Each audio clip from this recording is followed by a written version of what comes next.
নিরাপত্তা ও অনুপ্রবেশ ঠেকাতে সীমান্তে বিএসএফ এর কুমির ও সাপ ছাড়ার খবরে আতঙ্ক ছড়িয়েছে কুষ্টিয়ার দৌলতপুর সীমান্তে। নদীতে মাছ ধরতে কিংবা সীমান্ত এলাকায় কৃষিকাজ করতেও ভয় পাচ্ছেন কৃষক ও জেলেরা। মাথাভাঙা নদী, এপারে বাংলাদেশের কুষ্টিয়া জেলার দৌলতপুর আর ওপারে ভারতের নদিয়া জেলার করিমপুর। জলস্থল মিলে দৌলতপুর উপজেলায় ভারতের সঙ্গে ৫১ কিলোমিটার সীমান্ত রয়েছে। জীবিকা নির্বাহে এখানকার লক্ষাধিক মানুষকে নদীতে নামতে হয়, যেতে হয় কৃষি জমিতে। নিরাপত্তা ও অনুপ্রবেশ ঠেকাতে সীমান্তে বিএসএফ এর বিষাক্ত সাপ ও কুমির ছাড়ার কথা শোনা যাচ্ছে, যদিও ভারত সরকার আনুষ্ঠানিকভাবে কিছুই জানায়নি।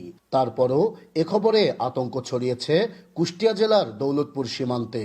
নদীতে মাছ ধরতে কিংবা সীমান্ত এলাকায় কৃষিকাজ করতে যেতে ভয় পাচ্ছেন জেলে ও কৃষক।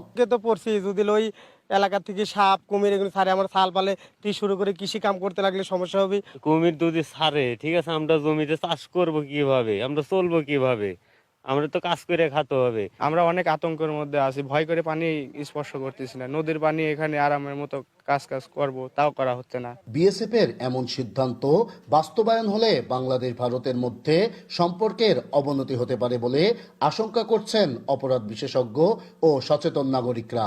যদি সীমান্তে কোনো সমস্যা হয়, দুই দেশের আলোচনার মাধ্যমে, পতাকা বৈঠকের মাধ্যমে যে কোনো সমস্যার সমাধান করা উচিত বলে আমি মনে করি। যেহেতু আমরা পাশাপাশি রাষ্ট্র, দুটা রাষ্ট্রে একে অপরের সাথে আমরা সহযোগিতা এবং বন্ধুত্বপূর্ণ আচরণ করব, এটাই স্বাভাবিক। মধ্যযুগীয় কায়দায় এগুলো ব্যবহার না করে দুই দেশের সঙ্গে সম্প্রীতি বজায় রাখার জন্য, এলাকার মানুষের ভিতরে আতঙ্ক সৃষ্টি না করে যদি সুষ্ঠু সমাধান এর জন্য এগিয়ে আসে দুই দেশের সরকার, তাহলে ইনশাল্লাহ এগুলো করা লাগে না।